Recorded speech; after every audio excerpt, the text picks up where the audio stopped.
J'ai pas les droits, alors je suis obligé de fredonner le générique pour terminer mon intro. Et comme je chante faux, je vais m'arrêter la la la la la la la la la la la la la la la. Hello les amis, bienvenue pour cette nouvelle rétrospective, cette fois-ci dédiée à une série mondialement connue qui me donne la pêche. Véritable succès en son temps, et fenêtre ouverte sur les années 80, MacGyver. Série culte qui a bercé ma jeunesse, comme beaucoup d'autres, restant dans la mémoire collective. Même aujourd'hui qui n'a pas un jour fredonné ce générique en essayant de changer une roue de voiture ou en tentant vainement de monter un meuble Ikea, car oui, même 30 ans plus tard, Richard Dean Anderson reste une référence et c'est pas le reboot de 2016 qui va nous faire changer d'avis. C'est parti donc pour une rétrospective divisée en deux parties. Dans la première, on s'intéressera à l'origine de la série, son histoire, sa création et ses acteurs principaux, ainsi que son arrivée en France. On verra aussi un petit peu son impact. Dans la seconde, on s'attachera à la série principale, aux téléfilms, aux personnages, mais aussi aux spin-offs, aux reboots et à quelques autres surprises. Comme d'habitude, je vous mets dans la description les différents liens qui ont servi de source à cette rétro. C'est parti! MacGyver est une série créée par Lee David Zlotoff et produite par John Rich et un certain Henry Winkler, mondialement célèbre pour son rôle de Fonzie dans la série Happy Days. Someone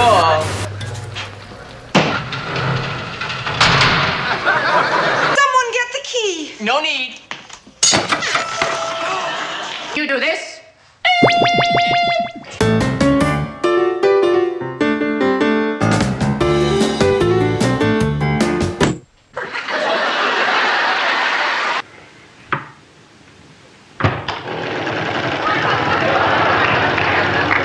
Au début des années 80, Zlotoff était pas super connu, il avait écrit pour quelques séries comme Remington Steele, quand la Paramount le sollicite afin de créer une série de divertissements autour d'un projet appelé Hourglass, dont le concept a tout de suite déplu à Zlotoff qui n'y croyait pas trop. Et oui, imaginez une série où une heure doit être retranscrite telle quelle en temps réel, cela ne pouvait absolument pas marcher. Du coup, Zlotoff réussit à convaincre la Paramount d'abandonner cette idée sans avenir et il fut invité à faire une meilleure proposition. Et là, notre ami se retrouva très vite devant une situation inextricable puisque ses premières idées furent rejetées. Et puis tout est né à partir d'une idée ou plutôt d'un objet, le sac. Non, pas le sac à main, ni le sac à dos.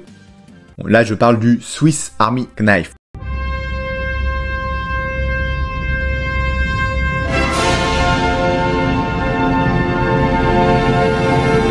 Oui, le couteau suisse que Zlotoff tenait de son père depuis ses 11 ans et qu'il considérait comme le meilleur outil au monde. Et non pas comme son meilleur ami, c'est pas un ballon. On n'est pas dans un manga. Bon, vous admettrez quand même que les temps ont bien changé, Aujourd'hui, les jeunes ont plutôt un smartphone. C'est pas le même trip. Alors vous le savez, ce fameux sac est un élément très important de la série. Il a été créé pour équiper l'armée suisse il y a plus de 130 ans. Il y a des dizaines et des dizaines de références. Et le site MacGyveronline.com a recensé le nombre exact de modèles de sacs utilisés et le nombre total d'utilisation dans la série. À l'heure où j'enregistre, c'est pas moins de 21 modèles qui ont été utilisés dans 97 épisodes. 16 couteaux n'ont pas encore été identifiés. Le modèle le plus utilisé est le Spartan, qui est l'un des modèles les plus communs.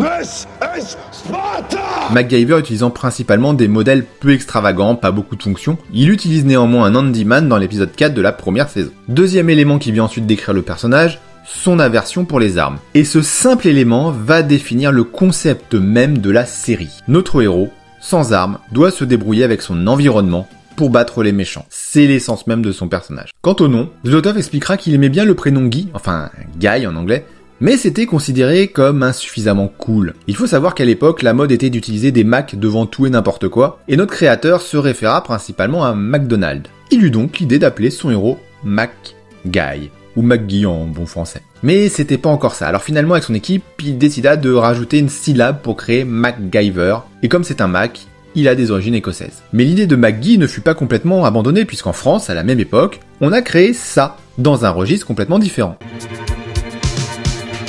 Elle voit souvent rouge, avec elle ça bouge. Maggie soleil ou bien Maggie larme, on est sous le charme. Non, je déconne, celle-là n'a rien à voir bien évidemment, mais je trouvais rigolo qu'on puisse se retrouver sur la même chaîne avec deux noms de personnages à la consonance franchouillarde assez proches, au même moment.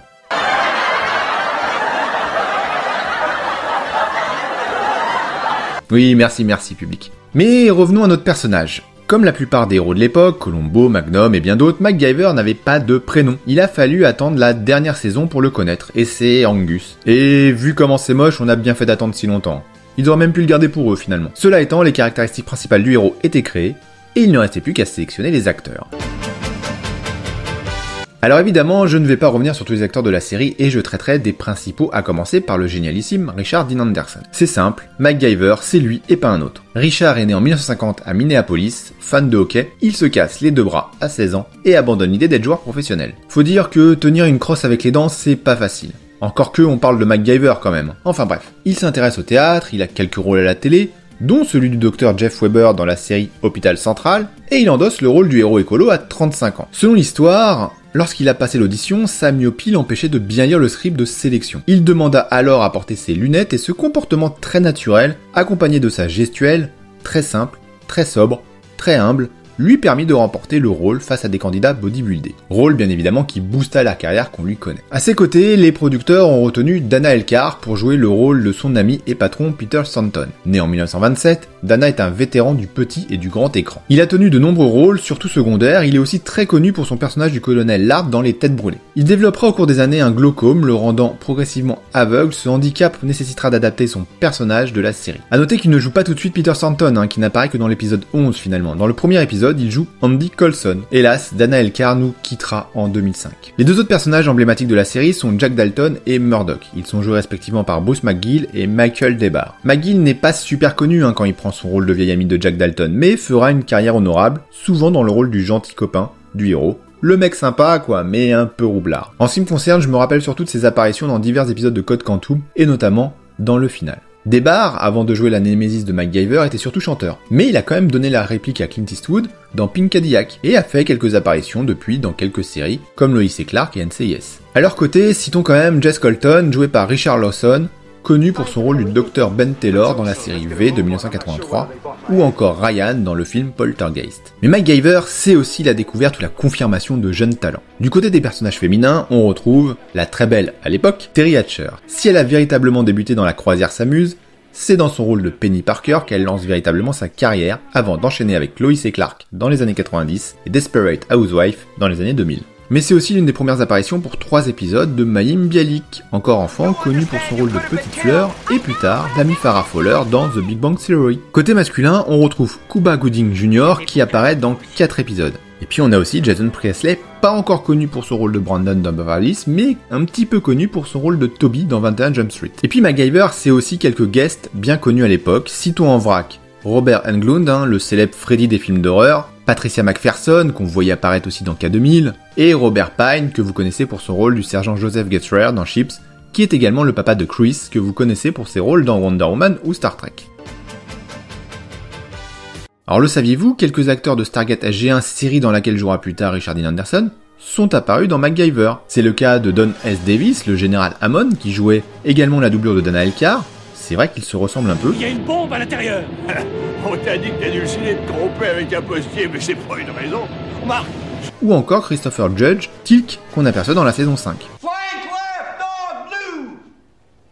90. Set. Hut. Hut. Hut.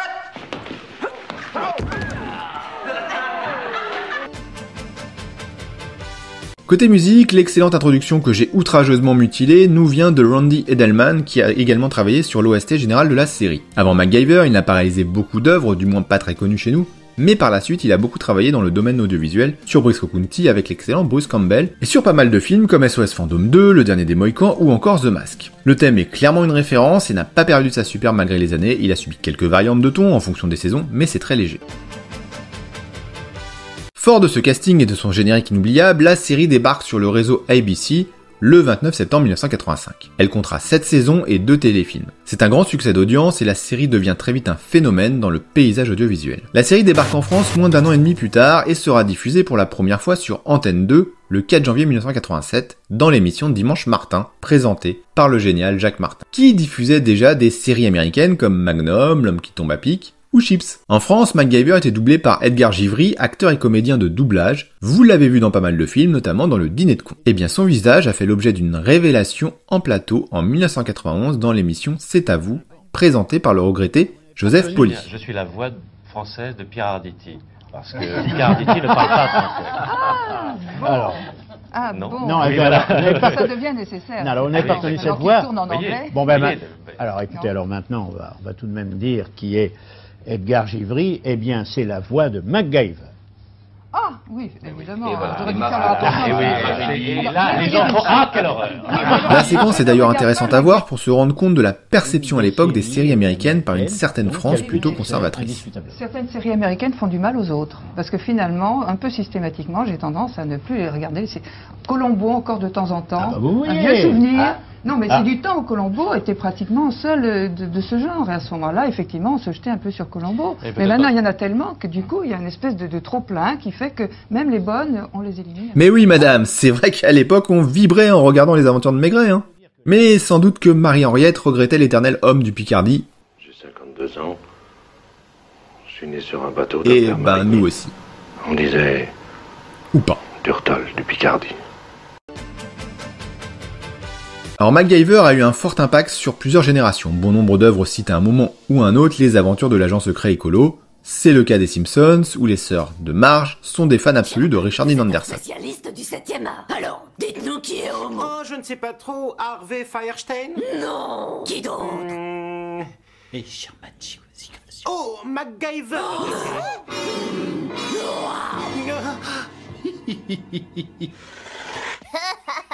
Vous avez dit du mal de MacGyver. Dans la série Stargate SG1, dans laquelle joue Richard Dean Anderson, il y a quelques références aussi, plus ou moins cachées, à MacGyver. A piece of gum build a nuclear reactor for crying out loud.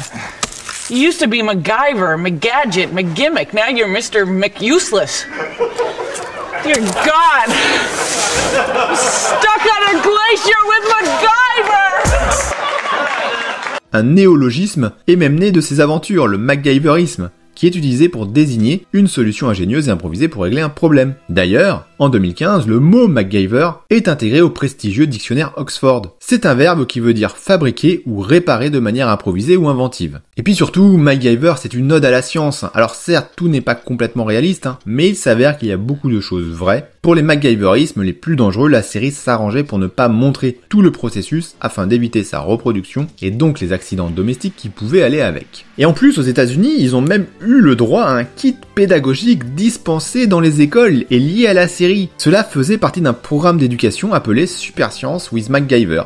Tout simplement génial. Je vous ai mis en fond les quelques pages du kit. La couverture laissait apparaître une photo tirée de la 2e saison de la série. Et ensuite, on avait le droit à la description des différentes activités et des objectifs à atteindre. Il y avait une fiche par activité décrivant un problème, par exemple sur celle-ci, on vous explique que vous êtes un agent secret, vous devez passer une information mais vous devez l'effacer aussitôt. Du coup, on vous demande avec quels objets de la maison, en particulier de la salle de bain et de la cuisine, vous allez pouvoir créer une encre lavable. Les fiches sont toutes déclinées de la même façon. Dans la première partie, on a une description détaillée du problème, les objets utilisés pour la solution, et la notice d'explication qui met en scène les objets. Dans la seconde partie, on invite les élèves à réfléchir à la solution, à ses conséquences, à l'environnement d'utilisation et à bien d'autres choses. Et moi je dis qu'avoir des cours de science avec MacGyver, c'est quand même bien cool. Vous pensez pas ? Nous en France, on a été moins bien lotis, on a juste eu le droit à la panoplie complète MacGyver. Ça, il faut le t-shirt MacGyver, la torche MacGyver, le sac à dos et la montre boussole MacGyver, mais surtout... Mais ouais, mais elle est à l'envers ta montre là, la molette est toujours côté poignet quand la montre se porte à gauche, espèce de MacGyver des bacs à Il sable. faut être taillé pour Notez qu'il manque Il y a l'essentiel, des points le MacGyver couteau sur suisse. petit musclé, il y en a aussi sur barquette. Collectionne-les vite et reçois l'équipement MacGyver. MacGyver est une série de 7 saisons pour 139 épisodes et 2 téléfilms. Chaque saison compte plus ou moins 20 épisodes, sauf pour la dernière qui en compte précisément 14. Il faut savoir que la saison 1 est vraiment une saison expérimentale, car c'est réellement à partir de la saison 2 que le background des personnages va être défini, voire même redéfini. Comme on atteste par exemple les 2 rôles différents joués par Dana Elkar lors de la saison 1. C'est donc à ce moment-là qu'il rédigeait la Bible de la série. Non, pas celle-là. Je parle de la Bible, la Bible de production, c'est-à-dire le document de référence utilisé par l'équipe de production qui contient les informations essentielles sur l'environnement et les personnages. Mais aussi qui a quelques lignes sur des épisodes non réalisés. C'est dans cette Bible qu'est défini donc le background des personnages. MacGyver, donc, qui, comme Richard Dean Anderson, est né dans le Minnesota. Il perd son père et sa grand-mère à l'âge de 10 ans en décembre 1952. Son grand-père, lui, se tire brusquement au bout d'un an, le fameux Harry, et il perd sa mère à 19 ans au lendemain de Noël alors qu'il était en mission. Du coup, il revient, il vend tout et il part bourlinguer à travers le monde, apprenant l'ingénierie, la géologie, les sciences et plein de trucs qui lui seront utiles. Il a par exemple travaillé dans un cirque, bref, il a fait plein de choses. Mais il garde quand même au fond de son cœur une profonde aversion pour Noël, et on le comprend. Est-ce que vous saviez qu'il existait un gros débat entre les fans sur la date d'anniversaire de MacGyver? Alors dans la saison 1, on voit effectivement la date du 23 janvier 1951 sur son passeport, date qu'on retrouve également dans la 7e saison.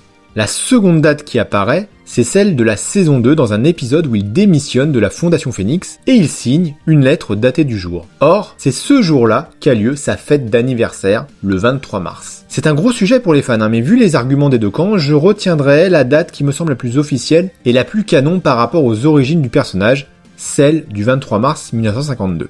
Durant son périple à travers le monde, MacGyver rencontre Kate Malloy, avec qui il aura un fils qu'on découvrira dans la dernière saison. Et puis il rencontre Peter Santon en Afrique du Nord. Ce dernier était alors en mission. Par la force des choses, Mac se retrouve embrigadé malgré lui dans la mission de Pete, et les deux hommes se lient d'amitié. C'est aussi à ce moment-là qu'il fait la rencontre de son pire ennemi, Murdoch. Dans la vie civile, Mac vit dans un petit loft du quartier de Los Angeles, du moins au début, l'appart est truffé de gadgets bien sûr, mais il déménagera ensuite sur une péniche. Parce qu'une péniche, c'est cool, hein, c'est humide, ça tangue, mais c'est cool, hein Duncan? Peter Thornton, lui, est colonel de l'armée américaine et membre des forces spéciales. Bon joueur d'échecs et de poker, il excelle au tir. Il est d'abord le patron du département des services externes, le DXS, avant de devenir le chef des opérations de la Fondation Phoenix. Il s'appuie alors sur son pote MacGyver pour mener à bien les missions qu'il lui confie, qui sont assez diverses. Il peut travailler pour le gouvernement US, ou d'autres gouvernements, des universités, des associations, et plein d'autres entités. La série est évidemment axée sur la capacité de débrouillardise de Mac sur fond de guerre froide. D'ailleurs, un épisode célèbre voit notre aventurier s'échapper de la RDA en montgolfière pour rejoindre l'Est, au-delà du mur de Berlin. L'évasion en ballon est une histoire vraie en fait, qui date de 1979. À cette époque, deux familles allemandes, les Wetzel et les Strelzik, ont fui la RDA. Il y avait 8 personnes, 2 couples et 4 enfants, et ils ont confectionné cette montgolfière de l'espoir avec les moyens du bord. Une plaque, un ballon en tissu et 4 bouteilles de propane. Alors ils y sont pas arrivés du premier coup, mais ils ont fini par accéder à leurs rêves. Paris Match en a fait un article très sympathique en 2019, le lien est dans la description si cela vous intéresse. Cela étant, chaque épisode se suffit quasiment à lui-même, il n'y a pas réellement de fin, pas de fil rouge non plus, si ce n'est quelques histoires avec des personnages importants et récurrents. Vous pouvez regarder les épisodes dans le désordre, vous ne serez pas vraiment bloqué pour suivre l'histoire, seule la coupe de cheveux évolutive de MacGyver vous indiquera la timeline. Mais bon, des épisodes qui ne sont pas vraiment feuilletonnants, c'est assez courant à l'époque, et d'ailleurs c'était la commande initiale. On ne retient pas MacGyver, K2000 ou Magnum pour l'ensemble de leur trame scénaristique, mais plus pour les personnages et leurs aptitudes. Et quand on est petit et qu'on regarde MacGyver, on adore entendre la voix off qui nous explique des trucs auxquels on n'aurait jamais pensé. Le cadre d'un vélo de course est fait de magnésium, un métal léger, résistant et inflammable. Vous réduisez en poudre, vous ajoutez un peu d'oxyde de fer. J'ai pas retrouvé l'extrait hélas, mais je me rappelle d'un épisode où Mac file une voiture et nous sort en voix off que la meilleure façon de suivre une voiture sans être vu, c'est d'être devant la voiture. Mais bon sang, quel génie ce Mac, on n'y avait absolument pas pensé du tout. Je me rappelle qu'à l'époque j'avais été choqué, c'est un truc de malade. Bon, sauf que vaut mieux pas que la voiture qu'on suit change sans arrêt de direction. Mais bon, même si avec le recul, tout n'était pas forcément plein de bon sens, c'était génial quand même. Exact. J'enlève un octave. Et puis, progressivement, la série va perdre ce qui faisait son intérêt, les MacGyverismes. Comme beaucoup de fans, j'ai commencé à décrocher de MacGyver à partir de la saison 4. En vrai, j'avais l'impression que plus il laissait pousser son mulet et moins il utilisait son cerveau pour résoudre ses affaires. Je m'en étais déjà aperçu tout petit, mais alors quand j'ai préparé cette rétro, je n'avais pas perçu que c'était à ce point. Alors je vous ai mis dans la description un site qui recense le nombre exact des MacGyverismes, et vous allez voir que cela chute grandement au fil des saisons. Alors il y en avait 100 lors de la première saison, 56 lors de la seconde, 40 pour la troisième, 29 pour la quatrième, puis on descend à 25, 26, et enfin, petite remontée à 37 pour la dernière saison. Vous vous rendez compte qu'il y a eu autant de MacGyverisme sur les 2 premières saisons que sur les 5 suivantes. Et donc, progressivement, la série va davantage traiter des thématiques sociales ou écologiques, et très sincèrement, moi, à 10 ans, ça me saoulait, donc j'ai lâché. Alors que j'ai été marqué par cette série, même encore maintenant, quand je suis face à une difficulté, ça m'arrive de réfléchir dans ma petite tête comme MacGyver avant de trouver une solution. Pour en revenir à MacGyver, je me dois de traiter en même temps le dernier épisode et les 2 téléfilms. En fait, dans l'avant-dernier épisode, Mac découvre son fils caché et part à l'aventure avec lui. Tu peux compter sur moi, Pete.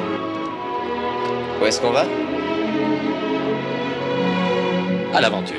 Et moi, je trouvais ça très bien comme fin. Ça concluait parfaitement la série. Eh ben non, dans le vrai dernier épisode, on oublie tout, et Mac rejoint son pote Jack pour chercher la fontaine de jouvence, et comme par hasard, ils vont découvrir un site secret de fabrication d'armes nucléaires. Alors bon, en réalité, cet épisode est surnommé The Lost Episode car il ne fut pas le dernier produit, mais le dernier diffusé. Celui qui concluait la série était vraiment censé être le précédent. D'ailleurs, dans la diffusion française, la voix d'Edgar Givry est là pour nous le rappeler. Toute l'équipe de MacGyver vous remercie d'avoir été si fidèle tout au long de ces épisodes.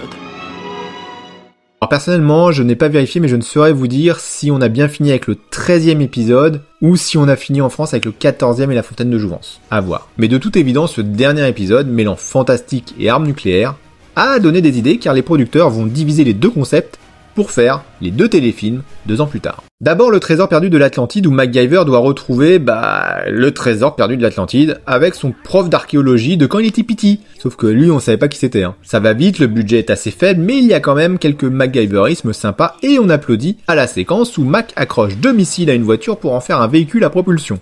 Balèze. Bon allez, c'est du fanservice, le réalisateur s'est pas trop emmerdé, Il a pompé allègrement Indiana Jones, d'ailleurs à la même époque, en 92, sort Indiana Jones et le mystère de l'Atlantide en jeu vidéo. Coïncidence ?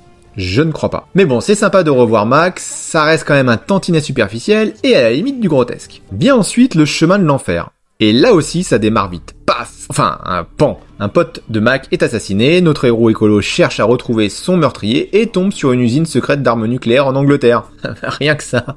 Le scénario est malgré tout plus terre à terre, c'est de l'aventure espionnage, un retour aux sources en quelque sorte, sauf que il n'y a plus de guerre froide, alors on surfe sur ce qu'il en reste. Là aussi c'est cheap et cela manque de budget, mais ça se laisse regarder si vous n'avez pas autre chose à faire et que vous êtes un fan. Sinon, regardez plutôt, les 3 premières saisons, ce sont les meilleures. Entre le dernier épisode de la série et ces 2 téléfilms, c'est un peu du je m'en foutisme, et un gros fuck aux fans de la cohérence scénaristique, il faut bien l'avouer. Mais pas autant que Young MacGyver. En effet, quelques années plus tard, en 2003, est produit un pilote d'une nouvelle série mettant en scène le neveu de notre héros au mulet et répondant au joli prénom de Clay, joué par Jared Padalecki, qui deviendra très connu avec la série Supernatural. Et heureusement que le pilote de MacGyver lui a pas plombé sa carrière. Ce pilote est réalisé par Stephen Herrer, qui est également responsable de certains épisodes du reboot de 2016. Avant cela, il avait réalisé Critters et Les 101 Dalmatiens, mais le navet avec Glenn Close, pas le dessin animé. Bon, on en restera là car c'est très mauvais et en plus cela met en évidence une énorme incohérence. Puisque MacGyver n'a aucune famille connue à part son fils, il n'a pas de frères et sœurs, donc difficile d'avoir un neveu. C'est l'écriture même du personnage, c'est le genre de choses qu'on doit introduire à un moment ou un autre.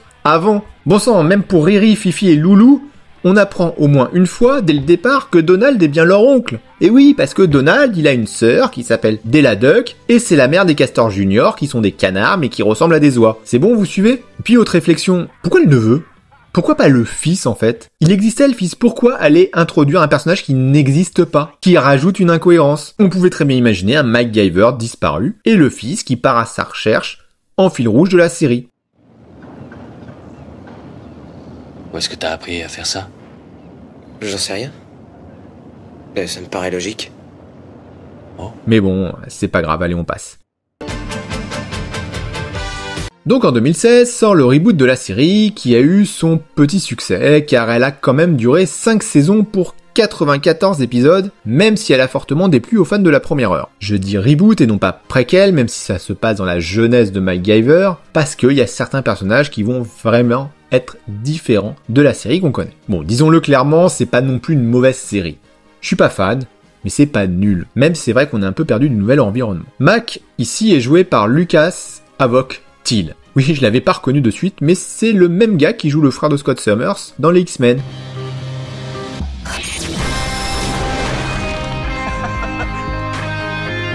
Ici, il est plus jeune que le Mac qu'on connaît, comme je vous l'avais dit en introduction. Il est secondé par Jack Dalton, joué par George Heads, qui vient des forces spéciales, donc background complètement différent. On retrouve également Patricia Thornton, adieu Pete, qui donne les ordres, mais qui est en fait une grosse traîtresse. On le voit venir à des kilomètres. Alors dans la série, Mac est un petit peu différent. Il est moins humble, mais il est un peu plus arrogant et prétentieux. La jeunesse, quoi. Jack, lui, est pas du tout convaincant membre des forces spéciales. Il est complètement immature, un peu comme le bonhomme de base. Et il sera remplacé par Daisy, jouée par la superbe Levi Tran lors de la saison 3. Et franchement, c'est à partir de là que je trouve la série plus intéressante. Bref, si le reboot a été boudé par une partie des fans, il n'empêche qu'il a eu des effets positifs sur l'univers MacGyver. Il a permis de remettre la série sur le devant de la scène et on a eu le droit à quelques bonus sympathiques pour les collectionneurs comme la fameuse Jeep ou encore la figurine Pop. Et comme il y a eu une vague de nostalgie, on a également eu le droit à l'édition de la série d'origine en DVD et Blu-ray. Et franchement, cette série ne mérite pas le flot de merde qu'elle a reçu. C'est pas une série qu'on gardera en mémoire et elle surfe pas mal sur la nostalgie, mais elle reste regardable et divertissante. A noter que Richard n'a pas souhaité apparaître dans le reboot et que pour l'anecdote, le très sérieux journal Marie-Claire annonçait en 2015 que le rôle allait être pris par une femme.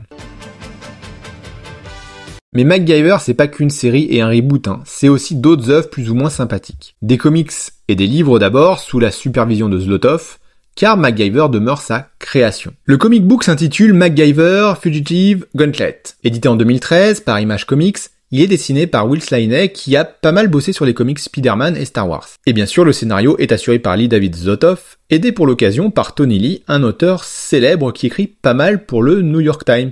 Il a même écrit d'ailleurs des comics autour de Doctor Who. Visiblement, l'histoire est à notre époque et MacGyver ressemble vaguement à Richard Dean Anderson des premières saisons. Je vous avoue, je ne l'ai pas lu, je le mentionne, mais je n'émettrai aucune critique, je sais néanmoins qu'elle n'a pas eu beaucoup de succès et s'arrête à ce seul arc. Quant au livre, on a eu le droit à quelques trucs dispensables, un e-book récemment, mais aussi un manuel de survie aux couleurs du reboot. Mais le plus intéressant est à venir, car Richard Dean Anderson est revenu à l'écran pour 2 publicités mythiques. La première, courte, est sortie en 2006 et concerne une promotion pour la Mastercard.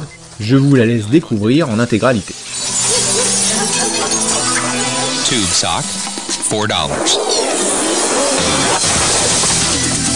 Paperclip, ballpoint pen, rubber band, tweezers, nasal spray, and a turkey baster, $14. The little things that get you through the day, priceless. There are some things money can't buy. Plutôt sympa, non? La seconde et plus aboutie, c'est carrément un court-métrage disponible intégralement sur YouTube et porté par Mercedes-Benz faisant la promotion du nouveau Citan. Sortie en 2012, elle met en scène notre héros et franchement c'est sympa. Alors bon, au début notre ami Mac nous fait un peu pitié, mais ensuite si vous voulez du MacGyverisme, vous allez être servi. À voir en intégralité, même si c'est tout en anglais. Ça dure que 10 minutes et je vous mets le lien dans la description. Got it, Mac.